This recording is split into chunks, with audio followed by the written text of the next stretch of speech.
Hi again, everyone. I'm Ollie Matthews. This is the Narcissistic Resistance, and this resistance video is sponsored by a contribution from Anonymous. And here's her story. Thank you, Ollie, for doing a video for me. I was watching your video, Nurse Ratchet, and ironing, and when you said, I'm praying that your mother doesn't come out of her coma and dies, I started laughing and saying, thank you, Ollie. Thank you for saying it. That's when I knew you were the guy for me and I needed a video from you. Out of respect for my husband and children, I prefer you don't use my name. Love that you're a Trump supporter. I was on the Fox News discussion panel during the election with Frank Luntz. And I'm sure I've seen you as I was yelling at that putz. Ugh, what a putz. What a moron. How he kept his job. How any of them kept their jobs. My narc mom wasn't impressed, and even though I invited her to go, she turned me down.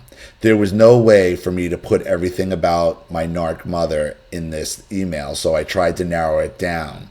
But believe me, there is so much more. I am 56 years old and spent my life being tortured by my narc mom that I call Peggy per your advice. She doesn't deserve the word mom from my mouth. I am the middle child out of 3 and the only girl. My older brother is the golden child. I am the scapegoat, and my younger brother is the lost child. Peggy was the oldest of 4 girls, and I also had an extreme narc for a mother. My grandmother is a whole different story, but she spent her life pitting her daughters against each other. This is why I believe my mother hates women in general. All women. Even her own daughter and granddaughter. She is always at war with one or more of her sisters. My entire life, these women have been going at it. Sounds like my mother and her sisters. Constant. My mother, her 2 sisters, the 4 of them. My parents divorced when I was in 2nd grade.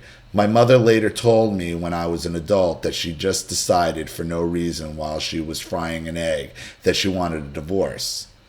Not because something horrible happened, just on a whim. After that, Nancy Peggy started working as a barmaid and moving me and my younger brother around so much we never attended the same school for more than a year. My older brother was shipped off to live with my paternal grandparents because she said she couldn't handle them. She had a revolving door of boyfriends, and I basically cared for my younger brother for as long as I can remember. Around age 10, she met my stepfather and moved me and my brothers to New York, away from all our family and our father that we never really saw anyway. He was wealthy and we moved constantly. My stepfather used to beat my brothers for things like hanging their pants on the hanger incorrectly. This went on for years. This man would beat our dog almost to the brink of death for urinating in the garage where he kept it all day. Although he never beat me, watching this happen to my brothers and our dog was so traumatizing. I can remember standing there in the hallway and stepdad was trashing my brother's room and screaming at him, and I knew Peggy was home. I was looking around and wondering where she was. Why wasn't she stopping this? Because she was more concerned about Dick than her kids, that's why. Her cushy spot in life. Because he had money. That's why.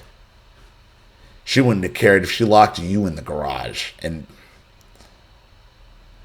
even at this early age, I understood that she just hid when this happened and allowed her sons to be terrorized and beat. I remember having a moment of complete understanding that my mother wasn't normal.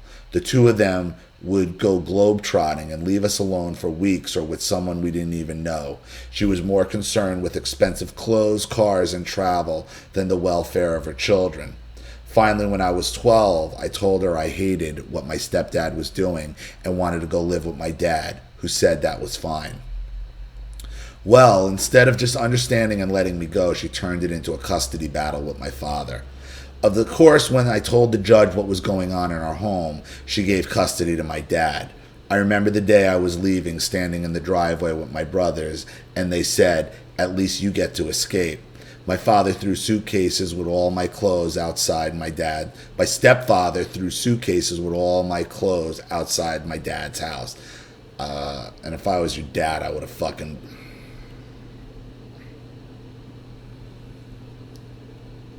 From that point on, I was living with my dad, and life was relatively peaceful. Then my younger brother stole some credit cards out of someone's car, and she shipped them off to live with me and my dad. Funny how that worked. Custody battle over me, but just throwing my brother out for my dad when he screwed up. Well, she saw, once you were out, like, oh, okay, that's one less mouth to feed around here. She probably liked it.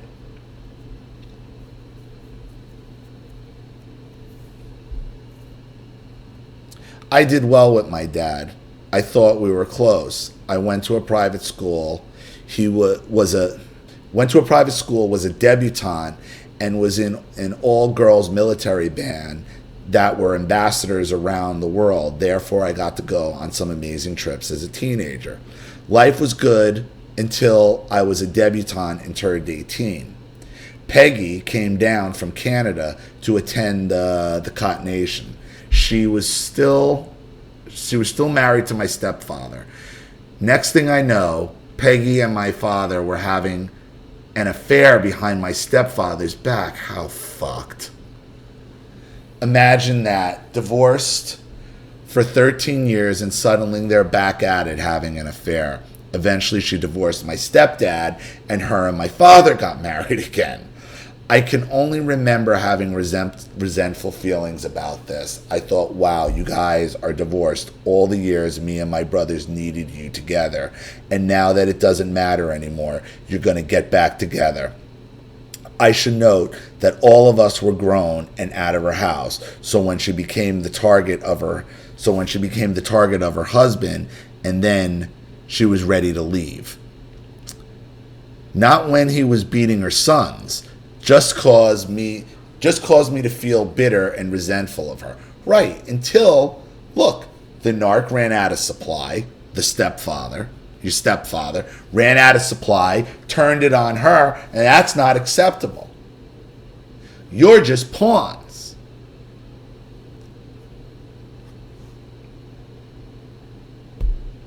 And I feel, I don't know what to make of your dad. Because it's not like your dad abandoned you. He went out, he brought you in, you did well, you strived with him. This woman seems to be able to latch on to men with money. From the day her and my father remarried, it was like I became her competition. That's why. Exactly. So maybe she went back to your father, not for any other reason than she saw you as competition in some sick way. So she remarries your father in some way in her mind to screw you over, because that's how sick her head works. Not her daughter, but some woman that she was jealous of and had to compete with. Once Peggy had to work on her birthday, and my dad and I met for lunch. When she got him on the phone, she started saying how selfish we were because it was her birthday and we went out to lunch. By then, I was out of my dad's house and with my now ex-husband. She hated my ex. She did nothing but put him down and talk about what a loser he was. He is the father of my only 2 children. He was also a narc, but that's a different story. She didn't help me plan any of my wedding and showed up tense-mouthed, rolling her eyes kind of attitude. Once after I was married, she called me up, bitching and complaining about my younger brother. I said, well, at least you have me and Jack, my older brother. And she went crazy. She was spitting nails and said, what are you talking about? You can't even hold a candle to your brother. I said, what? And she repeated her statement about that I wasn't even close to being in the same league as my brother. I hung up and started crying. She called back, and I told my husband that I didn't want to talk to her. She played stupid and told my husband she doesn't know why I was crying. She played dumb when my husband repeated what she had said to me and told him she never said that. She told me when my son was 4 that I was a bad mother because we were buying him a Nintendo. I should mention that my dad had found religion, so now Santa Claus, Halloween, and Nintendo were all Satan's tools, and I was a horrible mother for allowing these things for my child. She never would come to my house for anything other than one of my children's birthdays or Thanksgiving. Never just came over to visit or see her grandkids. Be thankful in hindsight. Be thankful. Because look at the damage this woman can cause. Be thankful. Because she's destructive. I had a lot of problems having my second child and had to be in the hospital for 7 weeks. I was on complete bed rest and had to use a bedpan. Once, just after I used the bedpan, which is extremely humiliating anyhow, she walked in, covered her nose with her shirt, and started waving her hand around, saying how bad it smelled, and asked the nurse if she had any air freshener. Oh, what a cunt. I was told my child wasn't going to survive, so depressing enough, but then to have your monarch mom come in and embarrass the hell out of you for something you have no control over. She was helping my husband watch my oldest son, and every couple of days she would come in and bitch and complain about my son until she had me in tears. I told her if she didn't want to help, don't do it. That I would find someone else to help. Screw that, I was losing my child and completely bedridden. I had to sit and listen to what an inconvenience watching my toddler son was. She did nothing but criticize my clothes, my makeup, my home, and my child rearing skills. Nothing was ever right. She would tell me I was too old for maybe a light purple nail polish, but then maybe a month later she would be wearing it. She told me I was too old for rock star jeans, but then the next week she bought a pair. Her excuse, well, if you aren't too old for them, then I guess it's okay for me too. She mocked the way I talked. I mean, literally mocked me. Said I sounded like a hillbilly, and it was embarrassing. I assure you I am not illiterate, uneducated adult. She just didn't like certain phrases I used. They weren't polished enough for her, so therefore worthy of being mocked. You're always worthy of being mocked with them. They love the mockery. I noticed eventually that she made sure no one else was around when she said her vile, mean shit to me. Then, if I told my dad or brothers, she would say she misunderstood. She's just being dramatic. When I called her out for some of the things she said and did to me in my childhood, she started telling me I had false memories, constant lying about me, making up stories about things that never happened, or denying my very clear memories of mental abuse. When my kids were older, my father had an affair, and all hell broke loose. Jesus Christ!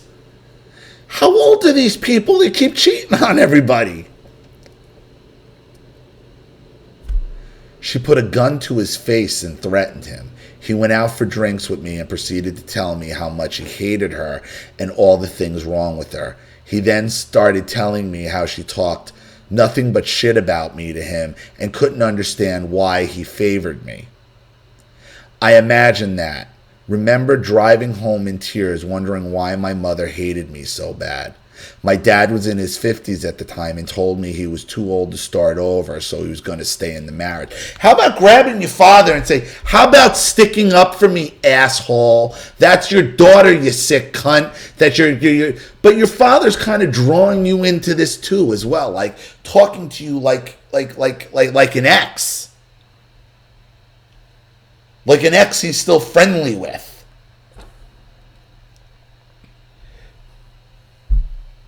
He said if he were younger, he would have dropped her like a hot potato. To this day, I never told Peggy all the things he said about her.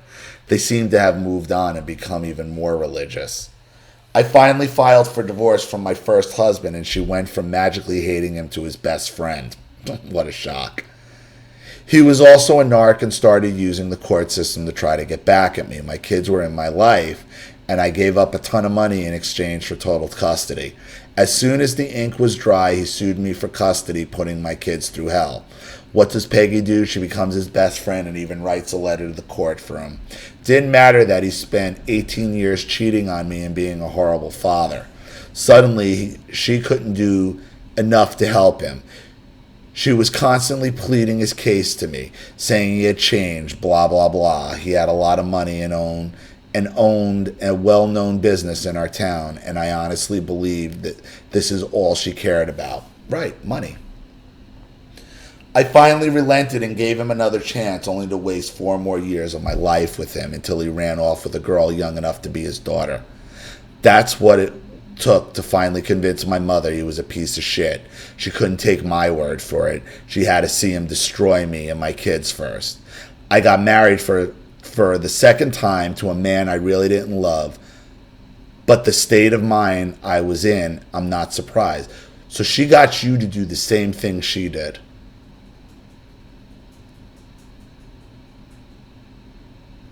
He wasn't a horrible man, just had a drinking problem, a functioning alcoholic. Well, my video that's uploading now kind of deals with that, where I said, the alcohol is a cover, not a cause for the narcissism. My parents owned a twin plex, and because my mother had been put on Prozac and had finally started acting like a normal person, we bought the other half of the twin plex. I thought it would be good for my kids to be next to their grandparents. Big mistake. We gave them $80,000, half paid the mortgage from that point, and put another $100,000 into gutting and redoing the whole house. My second husband was it was second husband, not that you didn't remarry the same guy. Gotcha.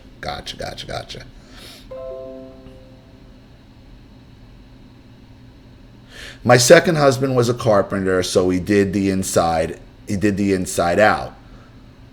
Well, he was, are you saying,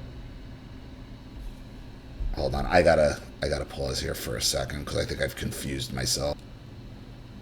Okay, I got it. So you brought your ex-husband back in for another 4 years, and then you remarried this guy, I believe, is a functioning alcoholic. My second husband was a carpenter, so he did the inside out. Well, he was also a functioning alcoholic, and I never been around an alcoholic, so I didn't understand that a man could start drinking at 5 and drink until he passed out and go to work the next day and be an alcoholic. It was finally pointed out to me by a friend that was an AA member. I warned him to get help for a couple of years, but he didn't. I finally filed for divorce. I stayed in the twinplex. My parents convinced me that the bank needed me to sign over my half to protect it. I stupidly trusted them and signed over our half. Not for money, but for nothing but their word. I remained in that house another 9 years, started my own business, and also worked a third shift job. I finished raising my 2 kids and felt pretty content with my life. For the remaining years that I was next door to her, she did nothing but gaslight and talk shit to my face. Never mind, they ripped me off for a small fortune. She said my life was weird and everyone thought so. I asked what was so weird about my life, and she said, well, you're not married. I pointed out to her that neither were my brothers, and she said, yeah, but they will get married again. I was the only one in a relationship that had my own business, worked, and raised my kids, yet I was weird. I was in a long-distance relationship with my now husband for 7 years. He is French and lives in France. He is a well-respected cryogenicist at CERN. She proceeded to tell me how odd he was. I said, why is he odd? Her response was, well, why can't he find a girlfriend? I say, I am his girlfriend. She said, well, there's some reason he can't find a girlfriend and waited for you for 7 years. It's not like you're Miss America or something. For real, she said that. She believes some wild conspiracy theory about CERN that they are working to open the gates of hell.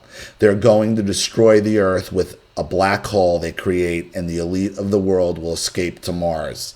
I'm not making this shit up. So because she believes this insane shit, my fiance was some evil scientist working to destroy humanity.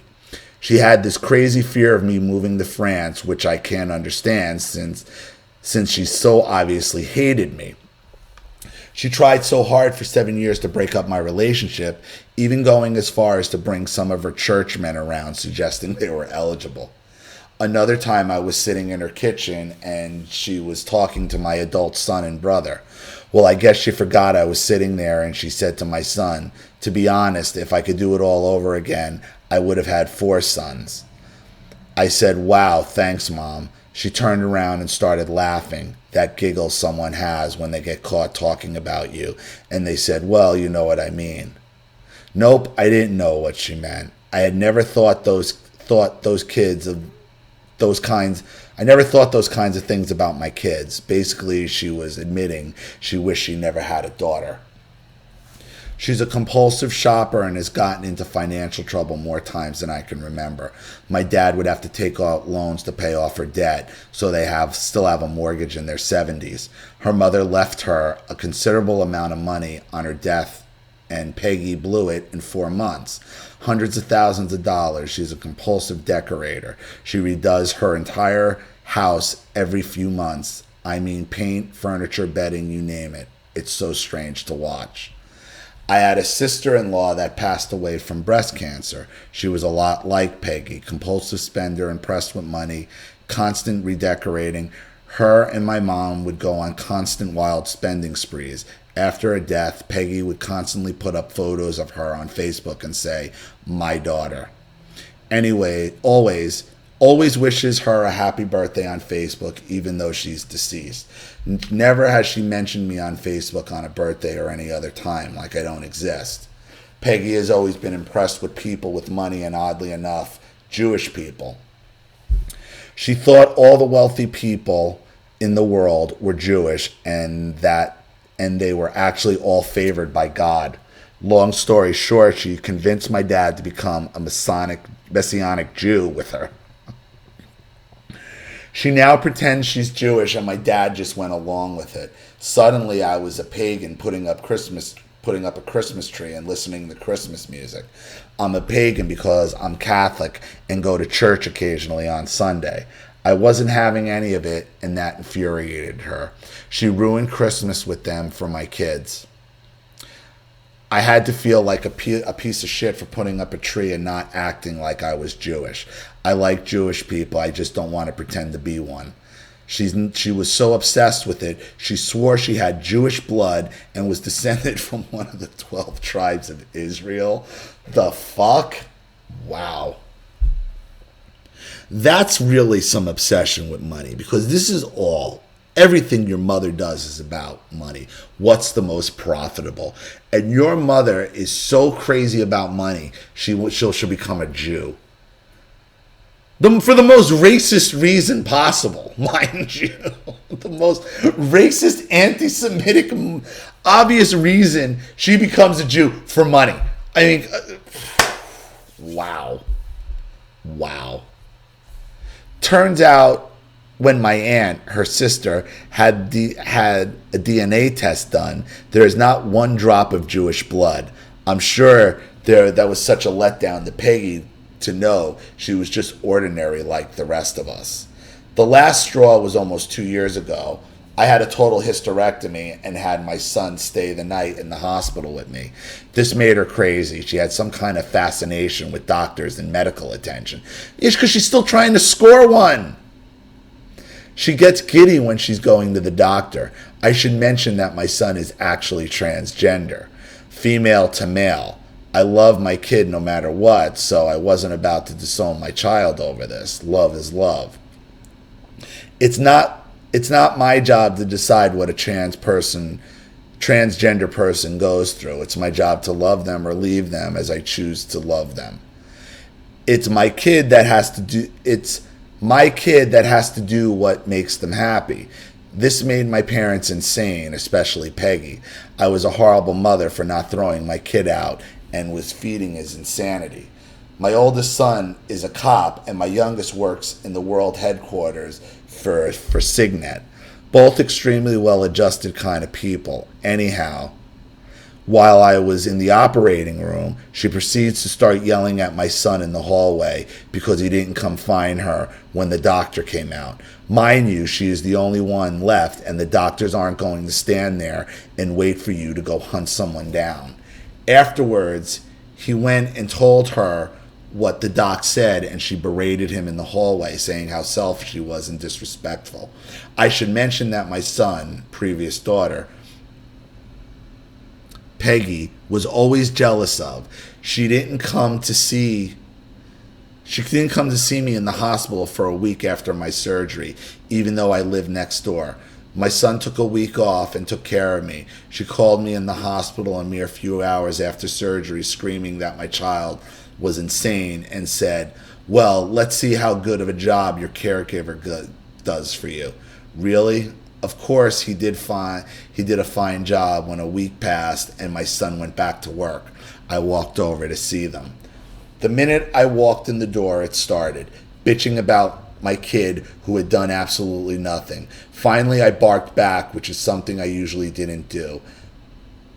I usually just swallowed it. She proceeded to tell me that my whole family is dysfunctional and that my child is possessed by a demon. I finally got up and tried to make my way out of her house. I literally had hundreds of stitches, more than just a hysterectomy as it turned out. She didn't care. She was right behind me, screaming her lungs out, saying to never step foot in her house again, and she wanted me to move. Mind you, neither my son nor myself had ever done a single thing to her. That was it for me. I was getting married in a month to my French fiancé of 7 years. I had waited that long so if I could finish raising my kids, make sure they were good before I left the country. I did, and I have since moved to France. I still have nightmares about her.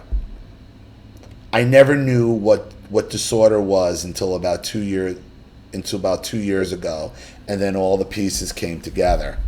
I had been no contact for 2 years. Should I mention I think my dad has Stockholm Syndrome. He just sits there and says nothing and lets her talk shit about anyone, covers up for her and lies for her. She has turned my 2 brothers against me, and I have lost $180,000 because of them. I always knew there was something terribly wrong with my mom. I just didn't know the name. I remember having a defining moment in my early 50s. I had a huge garden and would work so hard in it to the point of exhaustion. Everything was so physically draining. One year, my fiancé was at my house from France, and I was working in the garden, and he commented that I didn't have the right tools for the work I was doing. We went to Home Depot and bought several garden gadgets. We returned to the garden, and suddenly, jobs that were exhausting were nothing. I realized how hard I had made my job just because I didn't have the right tools. Then a light bulb went off. I was never given the right tools as a child to navigate life. That's the whole point. We find ourselves doing things the hard way. You don't even explore, you don't even ask the question, is there an easier way to do this?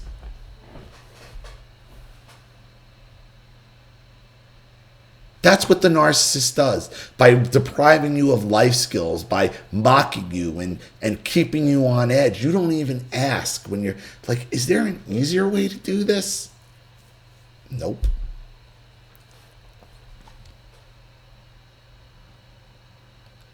My parents were so selfish and self-absorbed. They never invested anything into the raising of their children except the normal roof over your head and food. I had been robbed of my self-esteem and ability to successfully navigate life, and it only sunk in when I made the connection to my garden tools and how easy it was with the right tools, just like life. You need the right tools. I should mention too that huge garden I had, my mother never stepped into it in all the years I lived there. It was beautiful. I had made it more a combination garden zen zone, beautiful flowers, walking paths, cement benches and statues, birdhouses. It was gorgeous.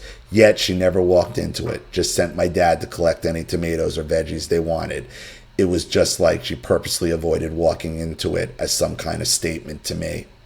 I know you say not to compare your stories to others, but after watching some of the videos about other survivors, I feel like my story is small compared to what others have suffered. I condense my story as much as possible, but believe me, there is a lot more that would make your hair stand up. Even though I have no contact, I have nightmares and still suffer from very low self-esteem. I have some really self-defeating thoughts, even though I feel like I have accomplished a lot in my life and have raised two very good kids. I can still hear her voice saying I'm dysfunctional and all the other criticisms. I am finally aware that I have been a codependent. I can see where I've made a lot of bad decisions in my life because of it. No matter what I accomplish or what good I do in the world, I feel like nothing. I can't afford a therapist and watch YouTube videos to get my power back. I love France and I still run my business. My husband is perfect for me and my kids are thriving. Why can't I get rid of her voice in my head? By the way, both of my brothers are very damaging. The oldest one is a narc himself, and the youngest can't wipe his ass without Peggy's assistance. They're both dependent on them financially to survive, even though they're in their 50s. Thank you, Ollie, for reading my story and sharing yours. You help a lot of people. God bless. Thank you for reading my letter and all the good work you and your wife do. Where could I get a Meet Normus shirt? Then you can tell your dad, even people in France are mocking him.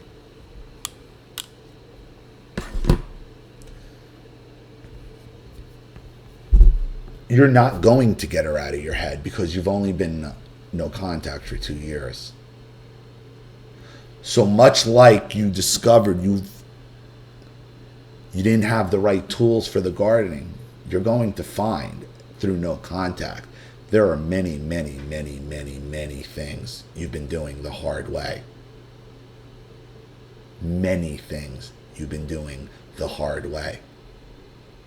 And these thoughts and these feelings and her being in your head is going to continue to be drudged up because you got to sort this shit out. All of it. Her, your father, your ex-husband, the marriage, the remarriage. I mean, how it parallels. I would ask this question, however.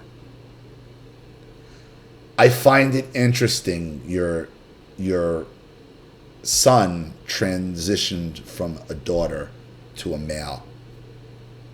And I'm wondering, seeing what he saw when he was a she, did that put her off from being a female?